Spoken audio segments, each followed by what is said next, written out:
Hi there, Dr. Jess here, and welcome to week 3 of our video series for Breast Cancer Awareness Month. Now, this week what we're going to be talking about are those sleeves that we see people wearing, those compression sleeves. And what do they do and why are they helpful? It's one of those things that can make patients feel a little bit uncomfortable because it brings attention to themselves out in public, and then the public also doesn't really know what they do, and so they think, are they injured, are they hurt, what could that be for? But really, compression sleeves are a great way for us to be able to manage lymphedema or chronic swelling in the phase 2 of treatment, which is the maintenance phase, as lymphedema is not curable but managed. So this is the way that we maintain, okay? We maintain the size of the limb so that it doesn't continue to get bigger. The example I have here is a sleeve for your arm.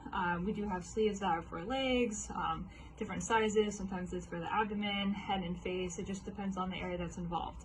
But specifically, we're going to be talking about the arm today. Now, greater compression means that the sleeve has more compression down at the bottom and less compression at the top. So that way, the idea is that the sleeve is helping to send fluid back up the limb, okay, back towards the heart where it then gets recirculated. So the grade of the compression is important because how tight the sleeve is will impact how well it works.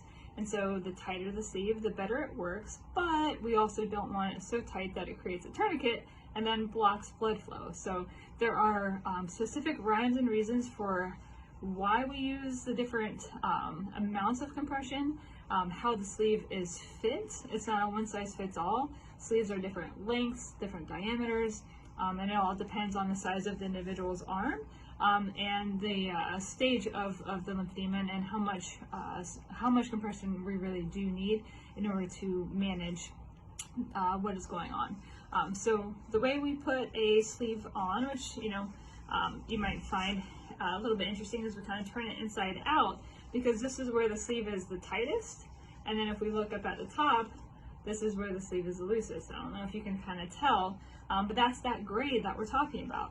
And so when we're putting pressure on the arm, we're not just putting it on the lymphatic system, we're also putting it on all of our vascular system. So see, as I'm pulling this on, I mean, it's pretty tight because it needs to be tight in order to actually do something meaningful, okay?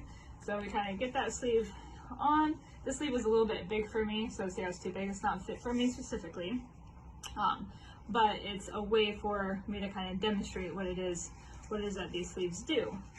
So we want that sleeve to kind of come all the way down to the wrist, all the way up to the top of the arm. We don't like pulling on the fabric, so that's why I use this glove, because pulling on that fabric breaks that fabric down.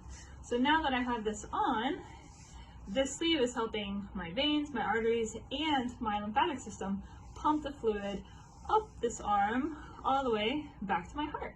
And so overall, the physiology with how it helps the lymphatic system, the science is still not 100% on that, but we know anecdotally that it does work, and we have imaging studies to show that it does work. And so fully understanding exactly why, that's where we still need to do a little bit more research.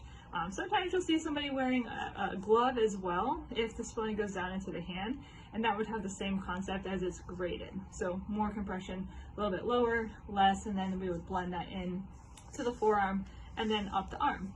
So now if you see somebody wearing a compression sleeve during the day, and it's not like at an athletic event or something like that where it's just like a sleeve meant for other purposes, but more of a medical grade compression, that's most likely what it's being used for treatment of lymphedema and the maintenance phase. All right, well, I hope you all found this helpful, and stay tuned for our last video that will be coming up next week. All right, bye.